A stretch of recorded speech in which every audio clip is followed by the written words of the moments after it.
tema besar ini, tema yang saya pakai adalah menjadi seperti mereka untuk menjangkau yang belum terjangkau. Menjadi seperti mereka untuk menjangkau yang belum terjangkau. Nah, itu foto mahasiswa saya ketika kami ada di tepi Danau Sentani, ya, lalu saya waktu itu bawa kamera dan potret dia. Saya percaya suatu saat foto ini kepakai. Betul juga saudaraku ya. Sekarang kepakai, nanti saya akan bagikan banyak foto. Nah, kita akan baca bersama dari Markus 5 ayat 1 sampai 20. Tapi sebelumnya saya akan memberikan latar belakangnya. Saudaraku, di Markus pasal 7 ayat 24 sampai nanti Markus 9 ayat 29 itu menceritakan tentang pelayanan Yesus yang lebih lagi di Galilea. Kalau di pasal-pasal sebelumnya Yesus sudah mulai melayani di Galilea, tapi mulai di pasal 7 itu diceritakan lebih lagi tentang pelayanan Yesus. Nah, ada satu yang menarik, yaitu di Markus pasal 5 itu Yesus sedikit menyimpang dari Galilea, yaitu ke daerah orang Gerasa. Nah, banyak penafsir berkata ini mungkin bukan daerah orang Yahudi, padahal biasanya Tuhan Yesus itu melayani di daerah orang Yahudi. Tapi hari itu dia sengaja melangkah lebih jauh, menyeberangi Danau Galilea untuk bisa melayani orang yang non-Yahudi, orang yang di luar temboknya, orang yang di luar kebiasaannya, orang yang mungkin belum pernah mendengar tentang Allah. Nah, kejadian ini terjadi setelah Yesus memanggil 12 murid dan mulai melayani bersama mereka. Hari itu Yesus mengajar hampir sepanjang hari di Danau Galilea, tepi Danau Galilea. Karena di ayat 35, pasal 4 ayat 35 dikatakan ketika hari senja, berarti dari pagi sampai sore hari Yesus sudah mengajar di hadapan orang banyak. Dan kemungkinan besar itu adalah orang-orang Yahudi, saudaraku. Tapi sore harinya, saya percaya kalau kita ngajar sepanjang hari, kita khotbah sepanjang hari, kita melayani orang sepanjang hari, tentu badan kita capek, tentu kita lelah, ya. Kita perlunya beristirahat. Tapi ketika petang hari tiba, Yesus malah mengajak murid-muridnya menyeberangi Danau Galilea. Nah, bukan hanya itu. Di tengah mereka menyeberangi Galilea, ternyata ada badai, saudara. Ada angin ribut yang melanda mereka. Tapi sekali lagi Yesus menunjukkan bahwa dialah Sang Mesias, dialah Raja, dialah Allah yang berkuasa, yaitu dengan dia meredakan angin ribut itu. Maka singkat cerita, akhirnya Yesus sampai di seberang, yaitu daerah orang Gerasa, saudara. Di situ sebetulnya ada Dekapolis. Daerah Dekapolis itu artinya ada 10 kota di situ, dan salah satunya adalah Gerasa. Mari kita baca Markus 5 ayat 1 sampai 20 ya, mungkin nggak langsung semuanya. Lalu sampailah mereka di seberang danau di daerah orang Gerasa. Baru saja Yesus turun dari perahu, datanglah seorang yang kerasukan roh jahat dari pekuburan menemui dia. Orang itu diam di sana dan tidak seorang pun lagi sanggup mengikatnya, sekalipun dengan rantai. Nah, kalau di sana dengan rantai, kalau di Indonesia mungkin biasanya dengan pasung ya. Berapa banyak orang yang kerasukan roh jahat atau mungkin mengalami gangguan jiwa, kakinya dipasung dan dirantai. Itu kalau di Indonesia. Ayat 4, karena sudah sering ia dibelenggu dan dirantai. Tetapi rantainya diputuskannya dan belenggunya dimusnahkannya. Ini ada kuasa kegelapan ya. Kalau kita orang biasa mematahkan rantai itu susah, tapi dia dengan begitu mudahnya, sehingga tidak ada lagi seorang pun yang cukup kuat untuk menjinakkannya. Siang malam ia berkeliaran di pekuburan dan di bukit-bukit sambil berteriak-teriak dan memukuli dirinya dengan batu. Ayat 6, ketika ia melihat Yesus dari jauh, berlarilah ia mendapatkannya, lalu menyembahnya, dan dengan keras ia berteriak. Sebenarnya roh jahat yang di dalamnya itu yang berteriak, apa urusanmu dengan aku, hai Yesus anak Allah yang maha tinggi? Demi Allah, jangan siksa aku. Nah, kenapa dia teriak seperti itu? Ayat 8 menjelaskan, karena sebelumnya Yesus mengatakan kepadanya, "Hai engkau roh jahat, keluar dari orang ini." Ayat 9, kemudian Yesus bertanya pada orang itu, "Siapa namamu?" Jawabnya, "Namaku Legion, karena kami banyak." Lalu ia memohon dengan sangat supaya Yesus jangan mengusir roh-roh itu keluar dari daerah itu. Ayat 11 adalah di sana di lereng bukit sejumlah besar babi sedang mencari makan. Lalu roh-roh itu meminta padanya, "Suruhlah kami pindah ke babi-babi itu, biarkanlah kami memasukinya." Nah, sampai di situ dulu. Nah, di poin pertama, lompat beberapa slide ya, poin 1, yang kita bisa renungkan dari situ adalah salah satu misi Yesus adalah keluar. Sekali lagi, salah satu misi Yesus adalah keluar untuk menjangkau yang belum atau yang tidak terjangkau. Kalau sebelumnya Yesus ada di tepi danau mengajar banyak orang, dia mengajar orang yang sama-sama Yahudi. Nah, kalau dalam konteks kita, saudaraku, kita jemaat GBI, kita orang karismatik, kita sering mengadakan KKR, kita sering mengundang hamba Tuhan, kadang kita sering juga mengundang artis rohani. Dengan tujuan apa? Supaya banyak jiwa datang, supaya banyak orang akhirnya menerima Yesus dan mereka ke gereja. Tapi terkadang ada konsep yang sudah salah tapi kaprah, saudara. Terkadang kita orang Kristen, apalagi kita orang GBI, itu terbiasa. Kita berpikir bahwa kalau undang orang dari gereja lain itu sudah bawa jiwa. Kita berpikir kalau kita bawa sesama orang Kristen ke gereja itu sudah bawa jiwa. Yang penting bawa orang baru ke gereja itu sudah bawa jiwa. Itu bukan sepenuhnya salah. Karena terkadang juga ada orang Kristen yang sudah lama mundur. Dulu ke gereja tapi kecewa, dulu ke gereja tapi akhirnya ikut okulisme, dulu ke gereja tapi akhirnya meninggalkan Tuhan. Nah, mereka juga perlu dijangkau. Mereka perlu mendengarkan Injil. Mereka juga perlu diajak kembali beribadah. Tapi saudara, dari kisah yang pertama ini, ayat 1-10, kita juga belajar terkadang kita perlu keluar. Karena justru yang ada di luar gereja itu yang banyak belum kenal Tuhan. Bahkan di kota Solo, bahkan di sekitar kita, bahkan di tempat kerja kita, bahkan di kampus kita, mereka tahu tentang Tuhan, tapi hidupnya belum diubahkan oleh Tuhan. Mereka tahu, bahkan mungkin mereka juga beribadah, tapi hidup mereka belum sungguh-sungguh mengalami Tuhan secara pribadi. Nah, itu masih banyak sekali. Tidak hanya berbicara kita ke Papua, tidak hanya kita berbicara ke suku-suku terasing, saudara, tapi sesungguhnya di sekitar kita ada juga orang-orang yang seperti orang yang dirasuk roh jahat ini. Mungkin yang membelenggu mereka tidak selalu roh jahat.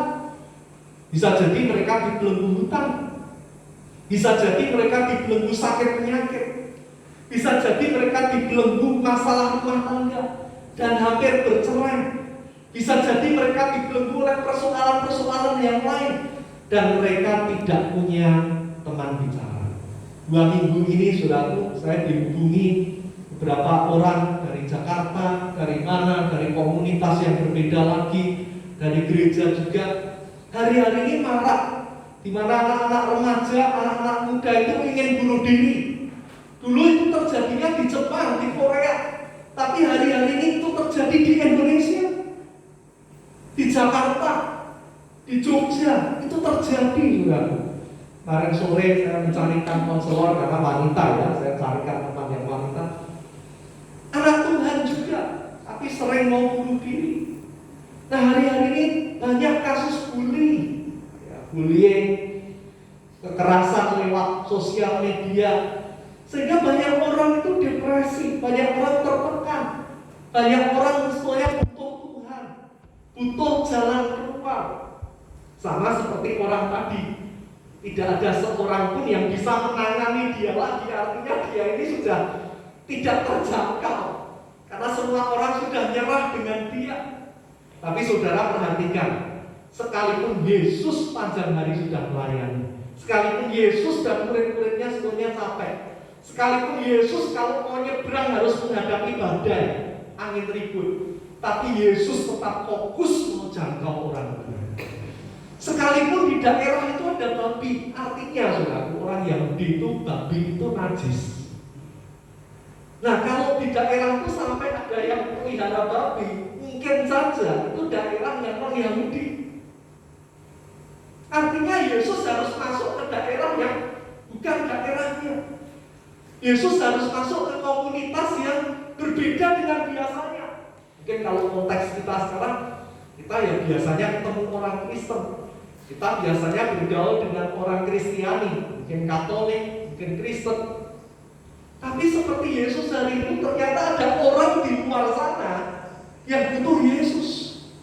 Ada banyak orang di luar sana, di luar gereja kita, yang sebetulnya butuh pertolongan. Tapi tidak ada orang yang mau menolong mereka lagi. Seperti kasus ini, saudara. Nah, siang malam dia berkeliaran di perkuburan, di bukit-bukit, berteriak-teriak, memukuli dirinya dengan batu. Yesus mengusir roh jahat itu sekalipun mereka banyak. Dan akhirnya roh-roh itu minta pindah ke sejumlah besar babi, dan kawanan babi itu terjun dari tepi jurang ke danau dan mati lemas. Ya. Kalau saudara yang sering beli daging babi, saya nggak tahu sekarang harganya berapa. Dan di situ nggak disebutkan berapa banyak babi. Mungkin di Injil yang lain ada yang menyebutkan ya. Tapi di situ kawanan babi yang amat banyak. Nah, kalau dirupiahkan tentu nilainya besar. Tapi Yesus lebih memilih menyelamatkan satu orang ini. Yesus gak jijik. Yesus gak malas, waduh ini bahaya nih. Dirinya sendiri saja dipukuli pakai batu. Nanti kalau aku dilempari batu gimana? Tapi Yesus dengan kasih, dia gak begitu mendarat di pantai cari orang lain, gak, fokusnya cuma melayani satu orang ini. Sekalipun satu orang ini penuh dengan resiko. Nah, pelajaran apa tentang misi yang kita bisa pelajari dari situ? Satu, Yesus dan murid-muridnya punya kesediaan untuk melayani orang-orang atau orang yang tidak tersentuh oleh orang lain ini. Lalu yang kedua, sekalipun harus menghadapi berbagai resiko, baik angin ribut, penolakan, Yesus tetap fokus sama visinya. Aku harus menjangkau orang itu. Nah, apa yang kita bisa terapkan buat hidup kita? Yang pertama, Tuhan itu menghendaki kita menjangkau orang dalam arti orang Kristen yang mundur, keluarga kita yang mundur. Tapi Tuhan Yesus juga menghendaki kita menjangkau orang yang ada di luar. Maksudnya orang luar itu siapa? Seperti yang saya katakan tadi, mereka yang belum kenal Tuhan, mereka yang belum mengalami kasih Tuhan, mereka yang membutuhkan solusi, membutuhkan pertolongan, jalan keluar, mereka yang butuh sahabat, karena tidak ada lagi yang mereka bisa mau mendengarkan mereka. Mungkin mereka punya suami, mereka punya istri, mereka punya anak, tapi mereka tidak berani terbuka akan masalahnya. Dan itu banyak di sekitar kita. Mungkin mereka terikat oleh sesuatu, dan itu banyak di sekitar kita. Lalu yang kedua, kasih poin satu. Terkadang untuk menjangkau orang di luar sana, kita itu perlu menjadi serupa seperti mereka. Bukan menjadi sama. Mau menjangkau orang mabuk berarti kita perlu mabuk dulu. Ya perlu, saudara. Menjangkau orang yang bertato berarti kita nggak ada tatoan, akhirnya kita pasang tato. Kalau sudah terlanjur tatoan sebelum bertobat ya nggak apa-apa. Tapi jangan sampai kita terus nambah tato hanya untuk menjangkau jiwa, karena tanpa tato pun bisa, saudara. Betul? Yang kita andalkan itu kuasa Tuhannya. Nah, coba bandingkan ketika Yesus dengan perempuan Samaria di tepi sumur. Samaria itu bukan daerah yang biasa Yesus layani. Lalu siang-siang jam 12, nggak ditulis jamnya, tapi tengah hari, Yesus duduk di tepi sumur. Murid-muridnya ngajak makan, tapi dia berkata, kalian saja, saya tinggal di tepi sumur. Lalu tiba-tiba ada perempuan yang mendatangi dia, hendak mengambil air. Ternyata Yesus ingin memberitakan kabar baik kepada perempuan itu. Artinya untuk menjangkau orang yang tidak terjangkau ini, terkadang kita perlu menanggalkan jubah agamawi kita. Yang saya maksud bukan berarti kita malu ngaku kalau kita Kristen. Yang saya maksud bukan berarti kita harus pelihara rambut gondrong, jadi orang yang aneh-aneh untuk menjangkau seperti mereka. Tetapi kadang tanpa kita sadari, apalagi dalam konteks Indonesia, ya, Indonesia 350 tahun dijajah Belanda. Nah, tantangannya adalah agama Kristen masuk ke Indonesia karena penjajah Belanda. Maka di kalangan saudara-saudara kita, Kristen itu dianggap penjajah. Nah, lalu bayangkan kalau kita mau mendekati sekitar pakai jas, ya ini nggak salah karena kita pelayanan di dalam gereja ya pakai dasi. Tapi coba kita mau mendekati sekitar dengan jas, dengan dasi, ya lalu bawa Alkitab gitu saudaraku. Sedangkan lingkungan kita pakai sarung, ya lingkungan kita mungkin pakai batik. Nah itu jadi sesuatu yang mereka baik dalam tanda kutip di benak mereka penjajah. Gayanya kayak bule gitu ya. Gayanya saja sudah seperti orang luar, ini bukan Indonesia. Maka seringkali sebelum kita memberitakan mereka sudah menolak kita karena mereka merasa kita ini berbeda. Nah, satu pengalaman saudara yang saya belajar dari kisah ini, saya ada mungkin 8 tahun tinggal di kawasan. Dan di sekeliling saya itu dua mayoritas. Yang sebagian Muslim, sebagian lagi adalah Katolik saudara. Nah, saya sengaja kalau berangkat ke gereja itu nggak pakai jas dulu. Jas saya, dasinya saya kasih di mobil, nanti sampai di gereja baru saya pakai. Bukan karena saya takut Kristen, bukan karena saya takut mereka akan mencela saya, bukan. Tapi supaya mereka tidak canggung. Nah, akhirnya Pak Duko ngejak kerja bakti. Kadang saudaraku saya sampai berkorban, hubungi penjadwal di gereja, bisa nggak khotbah saya ganti sore? Karena paginya saya mau kerja bakti dulu di kampung. Kadang Senin malam itu utama istirahat ya, tapi saya kejadwal ronda saudaraku. Nah akhirnya di pos gardu sama mereka, ngambil jimpitan beras sama mereka ya, itu bubuti suket ya, bubuti rumput, ngarit rumput, buangi sampah, ngambil kotoran diselokan sama mereka. Mereka nggak ada yang tahu saya pendeta. Nah sampai suatu kali di GBI Keluarga Allah Jogja itu ketempatan untuk nakal guru-guru sekota. Ternyata ada tetangga saya Katolik yang ikut acara di situ. Dan kebetulan yang bukan kebetulan lagi, saya dijadwal khotbah. Wah konangan sudah itu. Terus habis itu besok minggunya pas kerja bakti, ternyata Pak pendeta loh.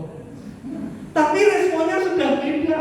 Baik yang Muslim, baik yang Katolik nggak merasa canggung.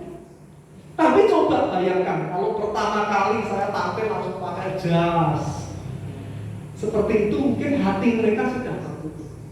Bapak Duko saya itu terkenal orang yang sangat benci orang Kristiani. Ya bahkan tetangga yang lain kalau Kristiani ngasih bingkisan aja dia nggak mau terima.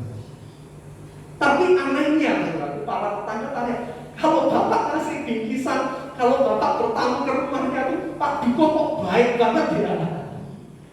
Nah, karena pendekatannya berbeda, saudaraku. Nah, maka dalam lingkungan masing-masing, jangan kalau kita mau menjangkau orang itu langsung baca ayat, gitu. Orang kaget. Jangan langsung dibukakan Alkitab. Tapi kita ngobrol biasa saja ya, kita tidak perlu ikut berkata-kata yang saru, kita tidak perlu ikut bercanda yang aneh-aneh. Tapi kita jadi pendengar, ya, jadi sahabat. Nah biasanya kalau orang sudah jadi teman kita, pasti satu titik mereka mulai cerita masalahnya. Aku ini sebetulnya bersama suamiku lagi bertengkar. Kami ini sebetulnya sedang mau bercerai. Kami ini sebetulnya saya ini sedang punya kanker. Nah, itu artinya dia sedang buka pintu untuk kita mulai memberitakan kabar baik itu. Nah, seringkali orang Kristen terlalu cepat. Orangnya belum buka hati, orangnya belum menjadikan kita teman, langsung kita, ayo surga atau neraka. Nggak masuk, nggak percaya, masuk neraka. Nah, kita jadi orang Kristen itu perlu lebih kalem sedikit, sabar. Ya, kecuali kalau orangnya sudah sekarat ya, sebentar lagi berangkat ya, harus pilih. Tapi kalau orangnya masih hidup, beri waktu. Jadilah sahabat buat mereka, sehingga kita bisa memperkenalkan mereka kepada Yesus. Masalah terima atau tidak, itu keputusan orangnya, nggak usah takut. Tugas kita adalah apa?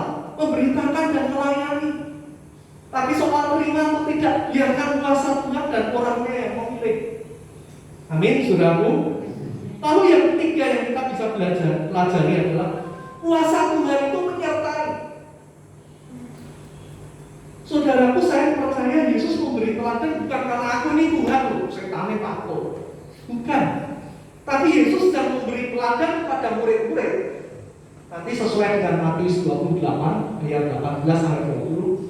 Pergilah jadikanlah semua bangsa muridku, dan kamu akan menerima kuasa. Kamu menerima kuasa. Artinya, nanti saya saksikan. Ketika kita itu melangkah memberitakan Injil, entah bagaimana kuasa Allah itu akan bekerja. Kalau saudara tidak pernah melangkah, saudara tidak akan pernah melihat kuasa Allah. Hanya ketika Anda melangkah, Anda akan melihat kuasa Tuhan itu bekerja atas orang itu. Maka yang perlu kita lakukan adalah melangkah. Lupa, itu sudah biasa dikonseling orang lain, loh, tidak ada yang bisa. Pak, dokter saja semua angkat tangan loh Pak. Pak, dia sudah pernah didoakan di sana, tapi tidak ada loh Pak yang bisa. Tapi kalau saudara melangkah bersama Tuhan, kuasa Tuhan akan bekerja, hasilnya beda. Dua minggu lalu saya khotbah di gereja Pak Nur ya, salah satu dosen juga. Saya khotbah tentang Petrus gagal menangkap ikan. Nah, Yesus kasih teladan. Petrus menjala sendiri nggak dapat. Begitu Yesus di perahunya, Petrus disuruh menjala dapat. Lalu Tuhan menantang, ayo jadi penjala manusia. Kalau kamu jadi penjala manusia tanpa aku, kamu juga gagal kayak kemarin. Tapi kalau kamu jadi penjala manusia bersama dengan aku, kamu akan menangkap banyak seperti kamu tangkap banyak ikan kemarin. Hari ini saudara, ketika kita mau dipakai oleh Tuhan, kuasanya akan bekerja. Yang terakhir dari poin 1, tadi saya sudah sampaikan. 1 jiwa itu begitu berharga, saudara. Nanti kita akan lihat di kisah ini. Ternyata dari 1 jiwa itu penduduk Dekapolis, penduduk Gerasa dengar tentang Yesus. Kadang kita berkata, Pak, repot Pak, 2 jam perjalanan ke sana cuma melayani 1 orang itu. Loh saudara, jangan lihat satunya. Tapi kalau 1 itu bertobat, dia punya tetangga, dia punya keluarga, dia punya kenalan di tempat kerja, dia punya teman. Dari 1 orang itu, dia akan menjadi pemberita buat banyak orang. Hari ini kalau saudara besok di rumah sakit cuma 1, saudara melayani persekutuan cuma 1, jangan putus asa. Karena dari 1 Tuhan bisa jadikan banyak. Amin. Jadi kita juga perlu menjangkau yang terhilang, kita juga perlu menjangkau yang masih di luar. Itu yang pertama. Yang kedua, ternyata Yesus ditolak meskipun melakukan misi yang baik. Ayat 14 sampai 17. Ayat 14 itu ternyata ketika babi-babi itu menceburkan diri ke danau dan airnya mati, penjaga-penjaganya ketakutan, lalu lari ke kota, lari ke kampung-kampung dan memberitakan, di sana ada orang usir setan, dan setannya masuk ke babi-babi, babi-babi itu habis. Terus saudaraku di ayat 15, penduduk kota, penduduk kampung yang mendengar berita itu akhirnya datang mau lihat Yesus tuh kayak apa sih.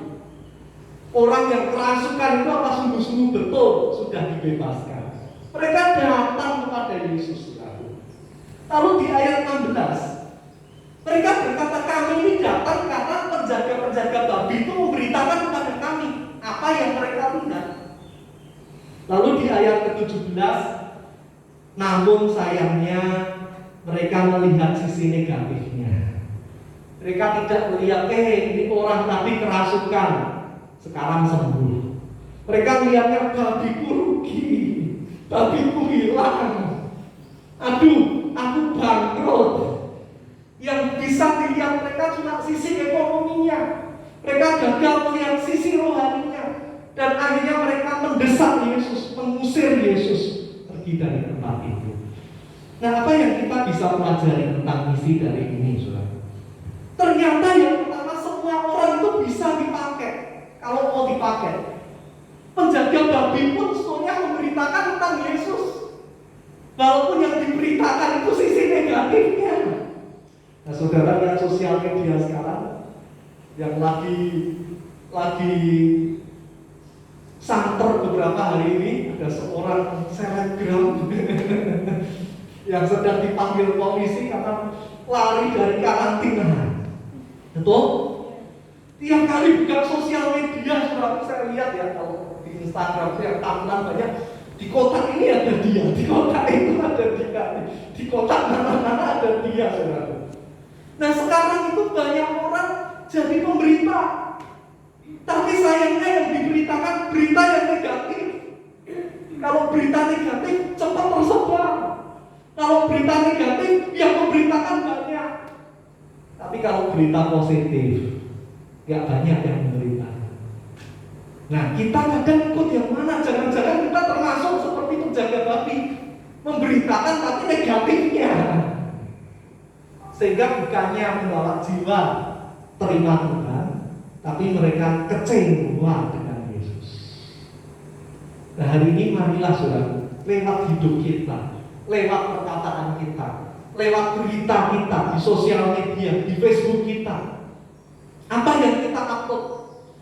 Karena ada seorang jemaat, saudara, saya lihat dia berkata, saatnya mencari juru selamat yang lain. Waduh, karena dia digerakkan Tuhan, merasa digerakkan Tuhan ke Bali, dia pindah ke Bali, bekerja di Bali, belum berhasil. Akhirnya dia kecewa dengan Tuhan, dan dia menulis di Instagramnya itu, saatnya mencari juru selamat yang lain. Saudaraku, saya bingung mau komen apa. Betul, saudaraku. Dan orang mungkin yang lihat dia, oh ternyata Yesus gak ada jalan keluar. Nah, hati-hati dengan apa yang kita beritakan. Tapi semua orang bisa dipakai kalau mau. Lalu yang kedua, sekalipun yang diberitakan itu negatif, toh orang datang pada Yesus. Apalagi kalau yang diberitakan positif. Sudah lihat ya, orang dari kota, dari kampung-kampung cari Yesus. Padahal beritanya yang diberitakan penjaga babi yang negatif loh. Jadi banyak orang itu sebenarnya ingin tahu. Banyak orang itu sebenarnya ingin melihat mujizat. Kalau kita bisa menceritakan sisi yang positif, maka orang akan punya kesan yang positif tentang Yesus. Maka orang akan punya kesan yang positif tentang gereja. Nah, lalu yang terakhir dari poin kedua, ditolak itu biasa. Ya, kita nggak boleh dekat-dekat social distancing, tapi boleh katakan karena ini ditolak itu biasa. Berapa banyak saudara yang seringkali ditelepon dari operator, Telkomsel lah, Indigo lah, dari bank lah, dari pinjol. Bu, mau ambil kredit nggak? Apakah setiap mereka yang menawarkan saudara selalu berkata ya? Mereka operator-operator itu, bank atau mas-mas yang sering telepon, mereka tuh bekerja sehari bisa puluhan, bisa ratusan kali telepon orang. Kira-kira dari mungkin puluhan orang yang mereka telepon dalam sehari, lebih banyak yang mau atau lebih banyak yang menolak? Lebih banyak yang menolak, tapi tetap ditelepon dulu. Saya sampai apa mbak ini lagi, tapi dia telepon terus, nggak menyerah. Nah, kadang kita anak Tuhan begitu ditolak sedikit saja kita sudah kelompok-kelompok. Besok lagi orang, besok lagi gak akan mau mencoba saya. Saudaraku, ditolak itu biasa.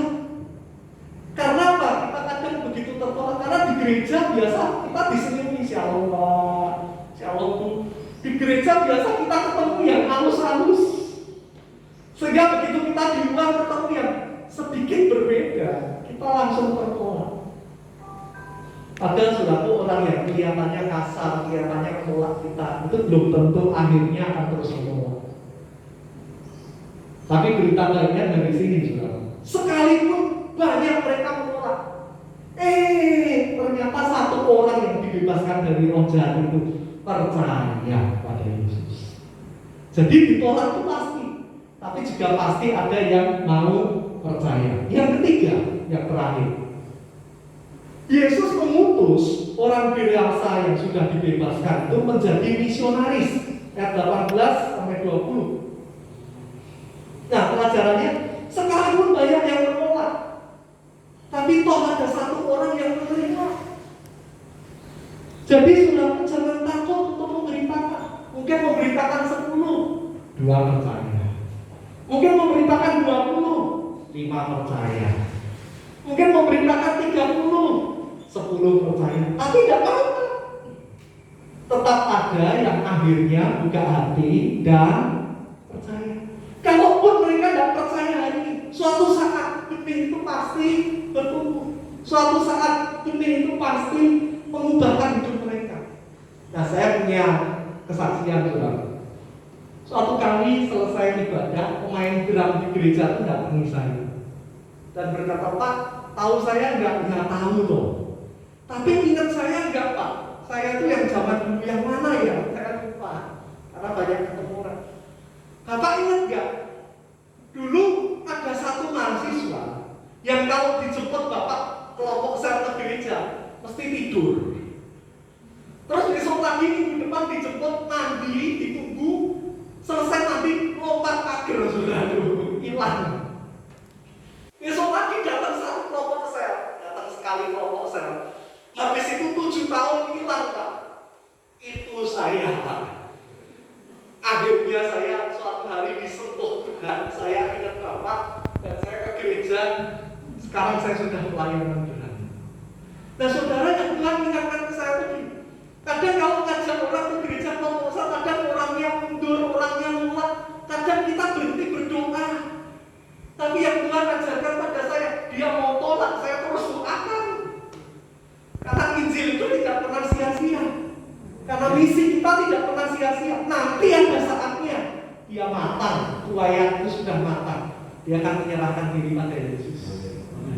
Tugas kita memberitakan, tugas kita mendoakan, waktunya waktu Tuhan. Tapi suatu hari dia akan percaya. Lalu anehnya, orang itu setelah percaya Yesus, Tuhan, aku ikut Engkau, naik perahu, aku mau melayani bersamamu. Yesus berkata, no, tidak, kamu di sini saja. Loh, aneh kok. Petrus ikut Yesus boleh, Yakobus, Yohanes ikut Yesus boleh.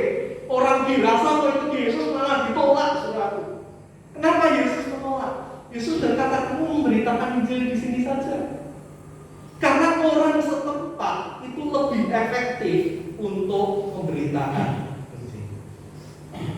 Saya ke Papua, saudaraku, melayani untuk melatih orang-orang di sana untuk bangkit memberitakan Injil. Tapi kalau saya sendiri yang masuk ke pedalaman bisa, tapi lebih sulit. Karena secara penampilan saya berbeda dan mereka melihat dia orang asing. Mereka lihat Yesus, mereka menolak karena ini Yahudi. Tapi mereka melihat orang Gerasa memberitakan Injil, mereka terheran-heran. Mereka kagum. Mereka kaget, ini yang gila, yang kerasukan, kok sudah pulih ya? Wow, luar biasa. Jadi tugas kita itu tidak selalu harus, berarti nggak di GPI debutkan lagi. Habis ini saya harus ke Papua, habis ini ke Bali, habis ini pindah Kalimantan ke Indonesia. Ya, sesekali saudara perlu bermisi keluar.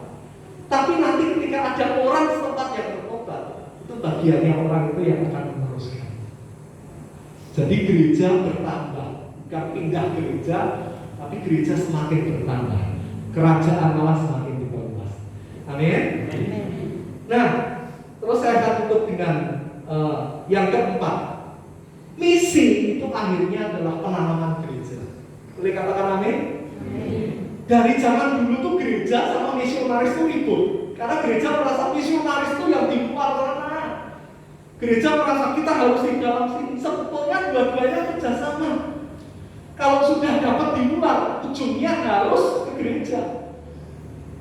Supaya apa? Kerajaan Allah diperluas. Nah, di daerah-daerah telah banyak orang buka gereja, merintis gereja, sehingga orang di sana bisa melayani dengan baik. Lalu sekarang kesaksian dengan cepat. Natal 2018, waktu itu saya di GPI Keluarga Allah, saudaraku, Pak Ubaja berkata seperti ini. Ya, maaf kalau waktunya lebih, saya akan selesaikan dengan cepat ya. Pak Ubaja berkata seperti ini, bahwa kado jiwa buat Tuhan. Lalu saya saat itu berdoa sampai Januari ini. Tiba-tiba suatu pagi Tuhan itu berkata buka HP. Nah, ketika saya buka, ternyata itu quote-nya Craig Groeschel. Craig Groeschel itu hamba Tuhan penginjil yang jaringan televisinya paling luas di kampus-kampus di Amerika. Nah, dia menulis gini, untuk menjangkau orang yang tidak dijangkau orang lain, kita harus melakukan cara-cara yang tidak biasa dilakukan orang lain. Terus kayak di hati ini buka WhatsApp, buka kontak HP-mu, buka Instagram-mu, buka Facebook. Siapa yang ikut engkau? Nah, pendeta kan saudaraku ya, bisa geser slide berikutnya. Pendeta itu kan biasa habis khotbah yang kita pasang di Facebook apa? Foto kita lagi khotbah, gitu kan? Nah, setelah saya amati 90% lebih kontak saya itu orang-orang gereja. Semuanya sudah kenal Tuhan. Lalu yang ikut di Facebook, yang ikut di Instagram juga yang sudah kenal Tuhan. Sampai saya bingung. Tiap hari saya di gereja, hampir tiap hari sering di STT, terus kelompok saya kenalnya semua orang gereja. Terus saya bingung, saya tak bawa siapa? Karena semuanya sudah percaya. Lalu saya mulai berdoa, Tuhan ampuni aku Tuhan. Karena jadi hamba Tuhan tapi tidak pernah jangkau jiwa. Lalu apa yang saya harus bisa lakukan Tuhan? Slide berikutnya. Nah, Tuhan ingatkan ini juga. Yesus kenapa jadi manusia? Kok tidak dia dalam wujud Tuhan turun? Ayo bertobat, dan bertobat awas. Kenapa Yesus harus jadi manusia? Supaya manusia lebih mudah menerima Dia. Supaya Dia bisa memahami hati kita. Supaya ketika dia serupa dengan kita lebih mudah untuk melihat. Yesus saja pernah jadi manusia, bisa kok. Saya juga harus bisa kuat. Amin. Kalau Yesus wujudnya Tuhan, kita akan merasa Dia tuh jauh. Nah, terus Tuhan kasih pemikiran ke saya. Slide berikutnya lagi. Lanjut berikutnya lagi. Ya, bisa geser berikutnya lagi. Slide berikutnya. Bisa?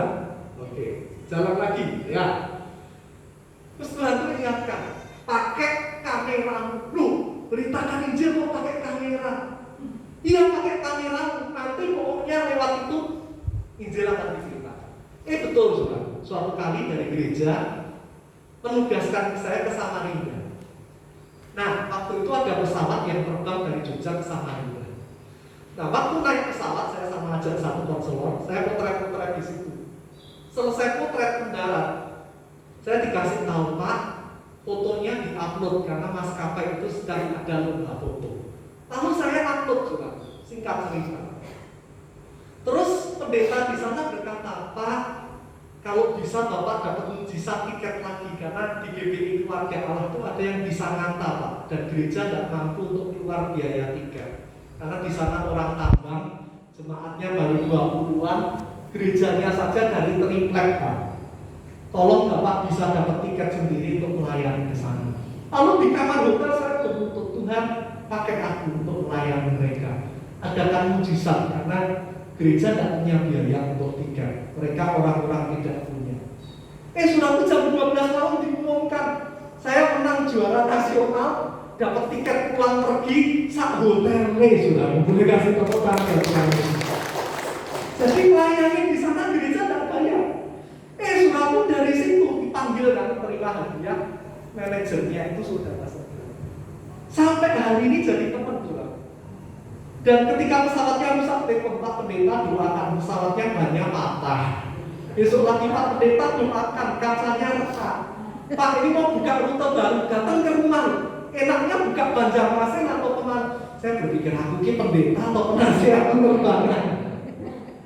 Tapi kuasa Tuhan terjadi, pergilah. Aku akan memberikan segala kuasa. Itu saya ingat saudara. Ini diundang Garuda untuk motret pesawat Garuda terbesar mendarat di Jogja saudara. Nah itu. Tidak sembarang orang boleh masuk, tapi pendeta masuk saudara. Lanjut lagi.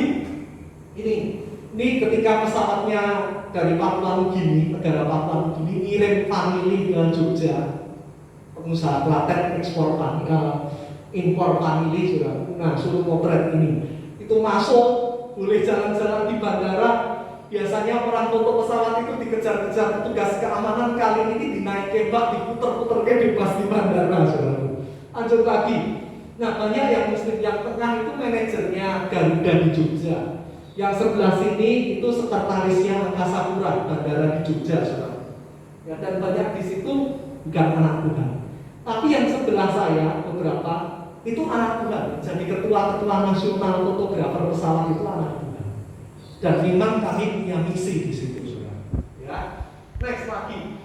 Suatu kali tadi kan saya menasihati ya, buka rute ke Banjarmasin. Baru terbang saudara, saya suruh pakai pakaian daerah, bawa kamera, suruh potret. Tiba-tiba Pak dipanggil pilotnya masuk ke kokpit itu ketinggian 27.000 kaki saudara, di atas Kalimantan. Saya pikir mau apa? Tiba-tiba ketika saya masuk, Bapak ini katanya konselor ya, bisa konseling nggak Pak? Jadi konseling di atas pesawat saudara. Ketika mendarat diminta nomor, Pak anak saya itu punya kelainan, bisa nggak saya minta tolong konseling? Padahal bukan anak Tuhan. Dari situ kami jadi sahabat. Dari situ firman Tuhan mulai masuk. Dari situ prinsip-prinsip Alkitab mulai masuk saudara. Lanjut lagi. Ya. Nah, ini banyak di antara mereka sekarang sudah kena PHK karena pandemi. Tapi kami tetap jalin hubungan. Beberapa kali saya undang Zoom, berapa kali menguatkan mereka, mencarikan mereka pekerjaan. Beberapa ada yang mau bercerai, konselingnya ke saya saudara. Awalnya saya takut ketahuan kalau pendeta, tapi akhirnya mereka berkata, Pak, pendeta nggak masalah, yang penting aku butuh jalan keluar. Nah di situ Yesus masuk juga. Oke, lanjut lagi di sekolah pramugari. Saudara lihat, ketika saya pakai jas, saya nggak mungkin bisa menghadapi orang-orang yang seperti ini. Tapi ketika saya sebagai dosen, saya bisa menghadapi orang-orang seperti ini dan banyak di antara mereka konseling, saudara. Dan mereka baru tahu, ternyata Bapak pendeta ya. Tapi mereka terlanjur nyaman. Dan kalau ada masalah, Pak, doakan ya Pak, kami mau praktek. Pak, saya harus gimana ya Pak? Seperti itu sudah. Next, lanjut lagi. Nah, sampai Tuhan bawa kami ke Papua. Ke Papua itu kampus tidak biayai, memang kami dilatih untuk beriman. Nah, setelah kami hitung-hitung anggarannya 88 juta. Kami semua cuma dosen sama mahasiswa dapat duit dari mana? Singkat cerita, jual pakaian bekas, jual ini. Sampai pulang kami itu mengumpulkan lebih dari 90 juta. Itu kuasa Tuhan. Jadi ketika kita disuruh pergi, tak pergi Tuhan yang mengadakan. Ya, lanjut lagi saudara. Nah, kami selama di sana nggak naik mobil enak, naik mobilnya nggak terbuka. Hujan kehujanan, panas kepanasan. Tapi ya itulah pelayanan, ya saudara ya. Lanjut lagi. Ini gerejanya seperti ini saudara ya, di Papua. Lanjut lagi. Sekolah minggunya terbuka ya. Oke, bisa geser lagi ke bawah. Sekolah minggunya itu terbuka saudara ya. Oke, nah ini ya, cuma pakai seng seperti itu. Lanjut lagi. Nah ini kita kelompok sel di atas bak saudara, penginjilan di atas bak. Lanjut lagi. Ini kita melayani di pulau. Jadi saudara, kalau ada yang terpanggil boleh. Kenapa kadang saudara kita Papua itu tertinggal. Ini di tengah danau, saudara, pulaunya. Kalau kita mau nyebrang, sekali nyebrang 200.000, pulang 200.000, 400.000. Jadi guru SD itu 1 minggu cuma mau datang 2 kali. Makanya murid-muridnya ketinggalan semua. Saya sampai apakah habis ini saya tak ambil pendidikan guru SD tak ke sana ya. Sampai saya tergerak seperti itu, saudara. Ya, mereka kasihan. Nah, kita melayani di sana. Di sana seolah-olah belum ada corona, saudara. Semua nggak ada yang pakai masker. Lanjut lagi. Nah, ini di rumah kepala suku. Jadi ada satu kepala suku itu punya autisme, anaknya meninggal, anak nomor sekian meninggal, sampai anaknya tinggal 1, saudara. 1 pun sakit jiwa. Lalu kami melayani di sana konseling, puji Tuhan terima Yesus, tetangga-tetangganya terima Yesus. Kita sampai pakai doa puasa dan lain sebagainya karena situ terkenal puasa ke-8-nya. Tapi kami berpikir begini, kalau sampai kepala suku bertobat, Injil akan diberitakan kepada mereka. Oke, lanjut lagi. Nah, ini bisa diklik sebentar. Ini gedungnya kecil, ini video ya. Kalau diklik bagian bawahnya, semoga bisa jalan. Itu ruangan segini penuh, di luar masih banyak, itu sampai 2.000 atau 3.000 anak. KKR anak. Sampai gereja tidak cukup lagi. Oke, boleh berikutnya. Nanti kapan saya kirim slide-nya aja, boleh di copy ya kalau mau lihat videonya. Lanjut lagi.